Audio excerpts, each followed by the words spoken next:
welcome to the latest Q&A on the channel. I am so glad that I got so many questions from so many of you. I finally saw Silence, the reviews on the channel for you to check it out. There aren't any Silence questions, so don't worry about spoilers. I can't wait to answer these, and I can't wait to give another Funko Pop away to you guys and to announce at the end of this video two things that are very special. One of them is the next Q&A, of course, so let's get right onto that. The first couple of questions are from Pedro Fernandez, and he asks, biggest disappointment in pop culture this year? I'm going to assume you're asking about 2016, because there haven't been many in 2017, so far at least. Honestly, I have to get very dark and gritty with this and say all the celebrity deaths. We lost Carrie Fisher, we lost David Bowie, we lost Alan Rickman, we lost Prince. We lost so many people that were important in pop culture. It was just a devastating year. And already this past week we lost Miguel Ferrer, who voiced so many DC characters in animated form, who was Sam Morton in RoboCop, who was in Hot Shots. I mean,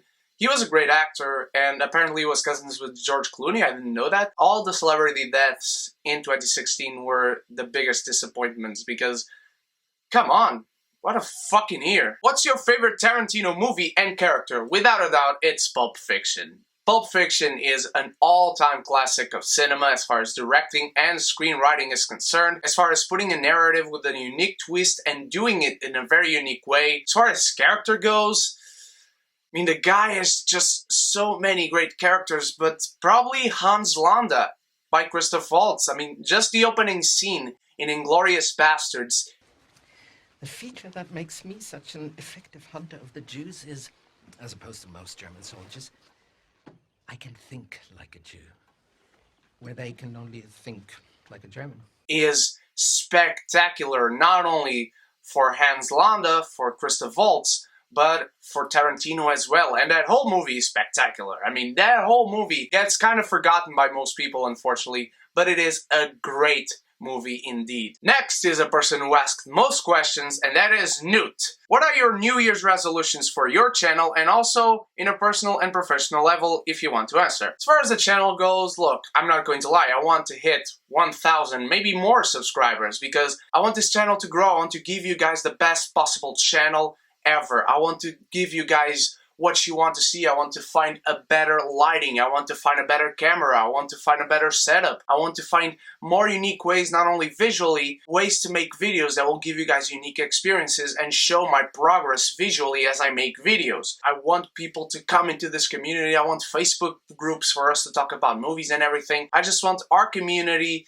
and this channel to grow. I want to grow as a reviewer and as a person who makes videos for YouTube. I just want everything to be bigger and better, and I can't achieve that without you guys, and you guys asking these questions, watching the videos, giving your likes, sharing the videos. All your support is so damn well appreciated. I cannot emphasize enough how much I love you guys for all the support I got this past year, and how much we grew and how much we are growing still. I was hoping to hit 600 before the end of January. That looks like it's not going to happen, but still I want this channel to grow so much, because 2018, things are going to change a lot. The videos are not going to be here anymore.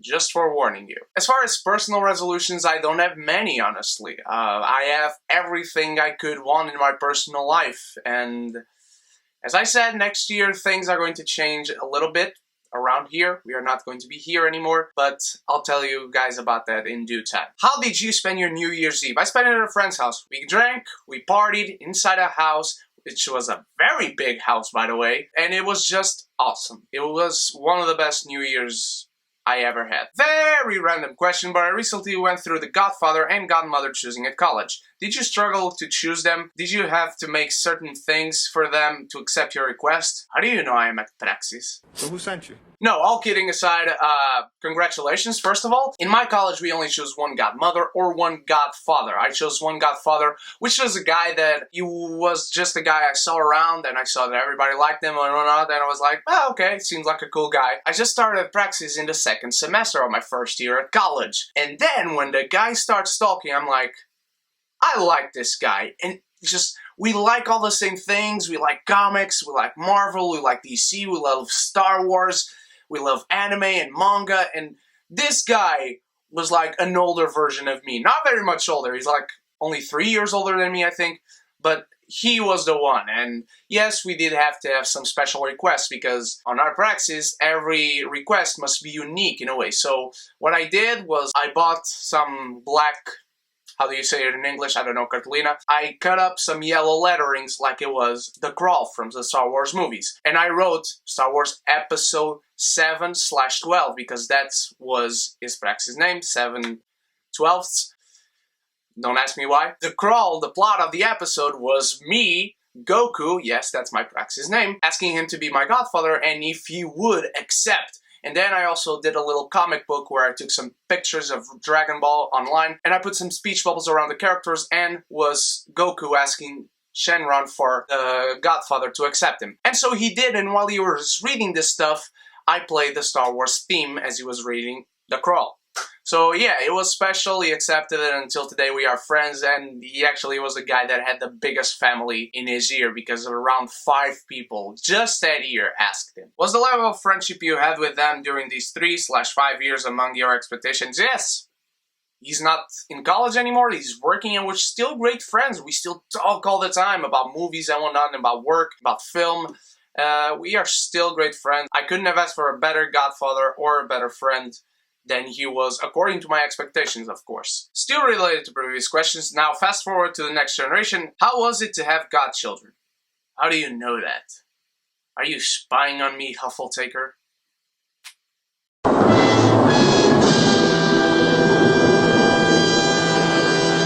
It was great, and repeating history from my godfather, I was the guy in the year where I got godchildren who got the most godchildren, which was weird, and I finally realized what he meant when he said, fuck you guys, all the time, because having too many godchildren is stressful. You gotta have responsibility for all of them, you have to care for all of them, and I love all my godchildren, and one of them is where I spend New Year's Eve at, and I still get all around with them. One of them has a YouTube channel, and he's very famous, and he's a singer, and he's great at it. I love that guy, and there's a link to a channel in the description, and a picture of him right here. There you go. It's awesome to have godchildren, and it's just like Spider-Man says, trust me, with great power comes great responsibility. The older you get in praxis, you'll realize that it's very cathartic to have godchildren. It's a moment you realize where all the stuff you have been doing all your years comes to fruition, and it's very much validity for you as praxist, I guess, because you finally get realization that, wow, I actually was doing something right. Freshmen will never get this. You never tell this to your freshmen, but you will always doubt yourself. Keep that to yourself or to the people amongst your year, but you will always doubt yourself as you are practicing praxis with them. Trust me, I know. Haven't seen Star Wars animated shows yet. Why? Old Ben Kenobi, what do you expect to happen and how much will he be involved? I expect him to fight Darth Maul, I expect him to kill Darth Maul. Darth Maul is dying this season of Rebels. Have no doubts about that. I am 99.9% sure that Darth Maul will die at the hands of Ben Kenobi. That's just what's going to happen. But I don't expect Ben Kenobi to be in more than one episode. Maybe 2.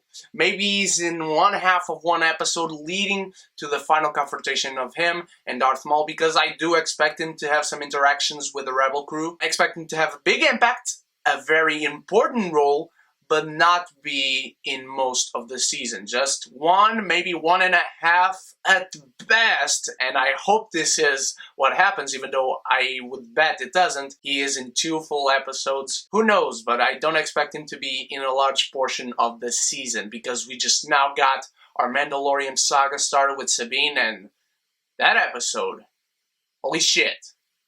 It's a big deal. Name 5 animes you got recommended to watch, and if they were good or bad recommendations in your opinion. I got recommended Clannad, and I still haven't watched it.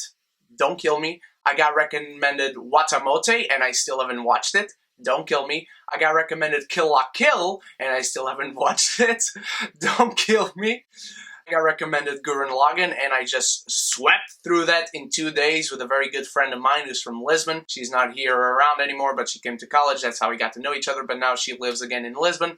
And finally, this is going to be a shocker, because when I first saw this announced, I wasn't going to watch it. I got recommended Fate Stay Night Unlimited Blade Works by my best friend, and I wasn't going to watch it because I had never heard of that, and I had never watched Fate Zero at the time. This was during the summer, and Fate was coming out in the fall. During the summer, I ended up watching Fate Zero, and I really damn loved that show. And then I was like, okay, let's see what this is all about. And holy shit, if you guys know me, you know that Fate is my thing. You know that Fate is my vibe. Talk to me about anime. We're going to talk about Dragon Ball. We're going to talk about Fate, which I'm sure most of you have watched, but watch it, because Fate is heaven. Not Heaven's Feel.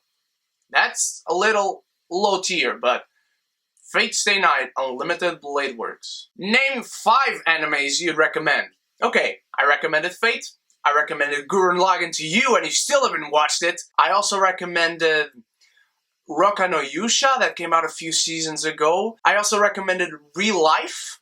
Real Life was that thing where the guy takes the pill and he returns to high school. I recommended ReZero to my best friend as well. And I have recommended Twin Star Exorcists to a few people. So it took a little bit, but finally, 5 anime that I recommended. And those are recent. I have recommended a ton of anime, and if I was to check all the lists, we'd sure find about 30, maybe 50 anime that I recommended to people. So, most overrated film, in your opinion?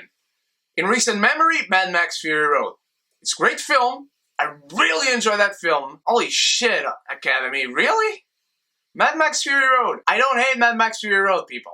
It's a good movie, a really good movie. Great action, great acting, great world building, great special effects, practical effects, stunts. That's it. Don't ask me to say that it has a good story, because it has no story. It's people going down the road and turning around and going the other way again, reaching the point they wanted to reach, to go all the way back and finish where they started. It's not a story. I will not say it's a bad story, because it is not even a story, but the internet's going to kill me with this one, so let's move along. Do you have a book series you wish Hollywood would make a good movie adaptation of? I haven't read many books. Look, I have read City of Bones, I have read City of Glass, that's the second one, right? Correct me if I'm wrong. I've read the Game of Thrones books, and I am reading American Gods to prepare for the show because I love Neil Gaiman, and I love Stars because they gave me my favorite show of all time, Spartacus, and I have read the Star Wars books. And I've read Hunger Games, of course, and those are already good movies. Make a Star Wars movie out of a book, but the tricky thing there is Star Wars movies are canon, and Star Wars books are canon. So in adapting a Star Wars book, you couldn't leave a single detail out, because it is canon. So I can't say I have read any books that Hollywood has not made movie adaptations of, but I wish that I could see a Shadowhunters good movie. I didn't hate the last movie, it was fine. It has very cringeworthy moments, but it was fine. It was not the worst adaptation we ever got. And the TV show is a guilty pleasure. That TV show is really, really bad, but I still watch it for some reason. It's a hate watch. So yeah, maybe Shadowhunters is the correct answer. When did you think, you know what, I'm gonna grow my hair this much and there's no one to stop me? This is not the longest my hair has ever been. There was a point where people called me Tarzan, and not because I had huge muscles like Alexander Skarsgård. I wish that was the reason. Yeah, this is not the longest my hair has been. I don't like myself with short hair. I don't think I look good. I have a skinny neck, I don't have broad shoulders. My head looks kind of big with short hair, so that's why I have long hair, and because I like how it looks on me. So yeah. Stupid answers, stupid reasons, I know, but I am stupid through and through, so. Is there, in your opinion, a good horror movie, like in terms of being faithful to the genre and also having great production? Well, for the time, you can't deny how good The Exorcist was, being an independent film, how good Halloween was, or the first Friday the 13th, because those are very low budget. The tricky thing with horror movies is that in terms of production, they will always have low budgets. You never seen a horror movie that is big budget. I mean, you have lots and lots of movies with ghosts and demons and creatures from hell and Satan and whatnot. They are big budget, but they are not necessarily horror movies. I only remember good horror movies, honestly. Those are the ones I think about because at the times we are living in, you can count on your fingers the good horror movies there are. And as far as great production goes, I can't remember a thing. I mean, people like The Conjuring. It has great production, but I don't like that movie. I liked Conjuring 2 fine enough, and it has great production, but it is not a great horror movie. It's good, it's fine. This one, let's not talk about it. Most unworthy win of an Oscar in your opinion? Holy shit. Sylvester Stallone should have won the Academy Award for supporting acting because Mark Rylance had an incredible role in Bridge of Spies. Incredible! But the guy is having roles and roles and roles and roles. Sylvester Stallone was a guy who came from nothing. He came right from the back alley of your house, living in a cardboard box, and sold a script that he himself wrote to a studio, and he demanded that he directed and starred in the film. And then he did, and he showed how good of an actor he was. And then you have Copland, a movie that is not anything special. It's fine, it's a good film to watch in an afternoon where you're not having anything to do. But then he came back to Creed, and in Creed he showed again how good of an actor Sly Stallone is, despite all the shitty performances he's had in his career. But he showed there the caliber of an actor he is and he can be. I think he should have won. How do you envision Phase 4 of the MCU? I am not going to try to guess this one, because so far Kevin Feige has always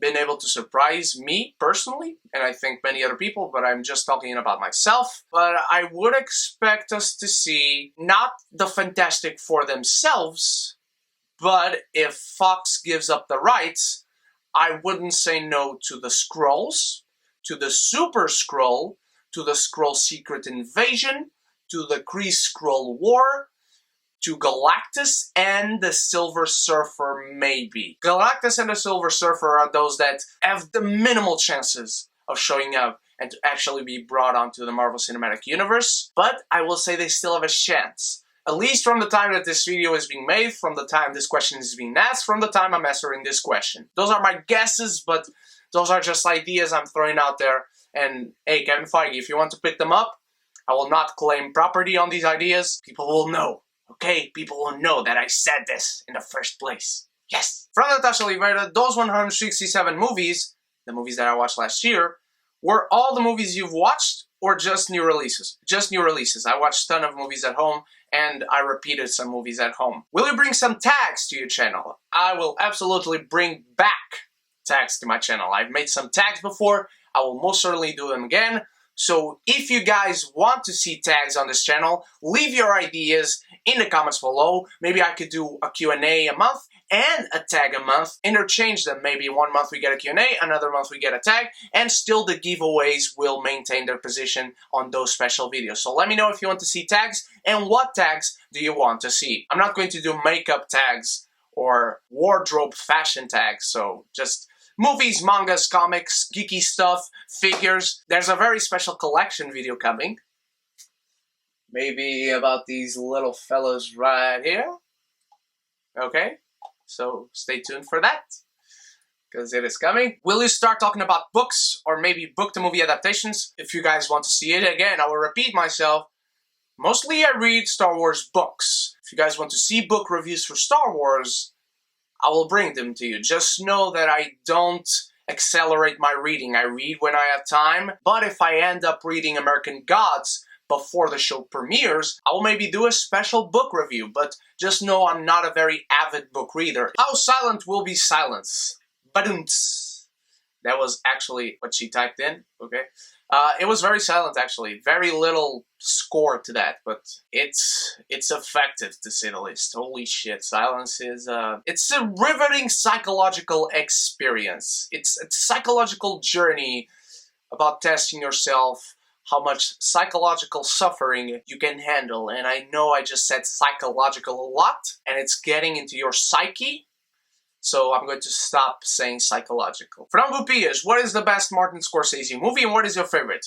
Those two are one and the same. You talking to me? You talking to me?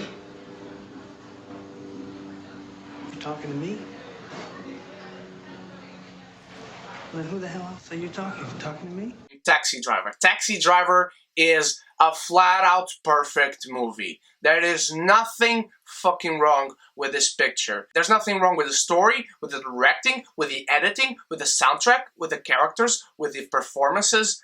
This movie is flat-out perfect. If you have never seen this movie, go to school, kids. Find out what the best Martin Scorsese movies are from a plethora of people, gather a plethora of opinions, put them together, and find out at least 5 of Martin Scorsese's best movies in which silence finds its place, to me, and just go to school, because whenever Martin Scorsese shoots a movie, whenever he puts a movie out, go see it. The guy is just a master of all-time filmmaking, and we're lucky to still have him. Andrew Garfield, Hacksaw Ridge or Silence?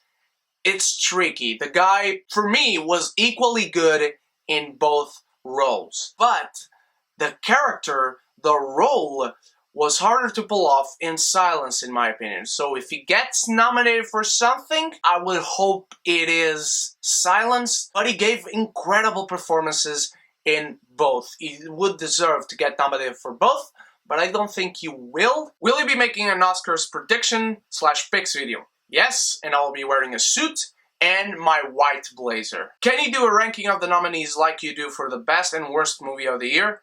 Sure, I will do it. And when my Oscar predictions come, I will do a ranking of the nominees on that as well. And this Tuesday, expect a live reaction video, the first ever on this channel, I know.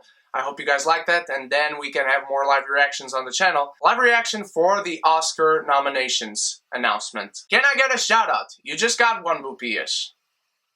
Bupias. Shout out to Bupias. There you go. From Elena Pereira, if you could only wear one t-shirt for the rest of your life, which one would it be? Oh, God damn it. I don't know. I'm not going to pick one right now because I have too many t-shirts. It would most likely be a Star Wars one. Maybe one with Vader, maybe one with Kylo Ren. But yeah, most likely a Star Wars t-shirt. So I would have to burn all the other t-shirts, is that what you are saying? If you had to do a Disney animation movies marathon, would you exclude any of the movies?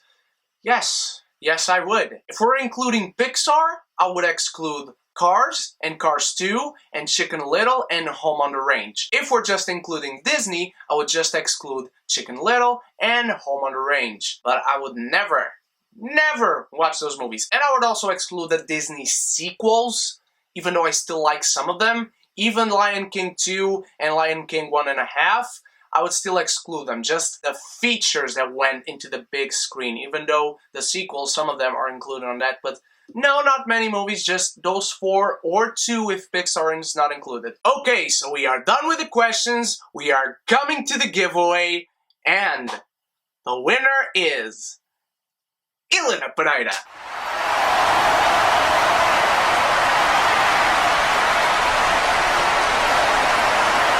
Congratulations once again, I think you won the Fantastic Piss Q&A, and I think you're going to very much enjoy this pop. That is, if you don't already have it, which I hope you don't. Let me know in the comments if you do have it, and I will get another one for you. But you just won Ariel with a dress, the pink dress. This is the newest version of Ariel, I believe. It's in this collection with Tiana and Rapunzel and Belle and Cinderella. And it's the normal version. I know that is a glitter version out there. This is what you want, Elena. Thank you so much again for the questions, and congratulations. Congratulations to all the participants. Whether you guys want a tag or a Q&A, there will still be a giveaway. I can't wait to give more Funko Pops away. But right now, I wanted to show you guys a little something that will come near the end of next month, along with a review. I'm thinking I'm back! Yes, that is a very short film I am working on to produce with my John Wick 2 review. I'm going to start the video with that short, and then I'm going to go along to the review. Ask away, hashtag BabayagaQ&A or hashtag BabayagaTAG if you want to see a tag or a Q&A, and don't forget to leave your suggestions for tags. Thank you so much once again for the question, my beautiful geekies, and congratulations to Elena for winning. I can't wait to bring you guys the next Q&A and a giveaway and a tag, and the review for John Wick, and the short movie I am working on. This was the tease. Don't forget to like this video and share it with your beautiful friends, and tell them to come join the beautiful geek community to participate in Q&As and tags and giveaways and win prizes. And of course, subscribe to win those prizes and to ask away, and we can be geeky united. My beautiful geekies, you guys are the greatest ever. I love you all so much. Stay beautiful, stay geeky, shit!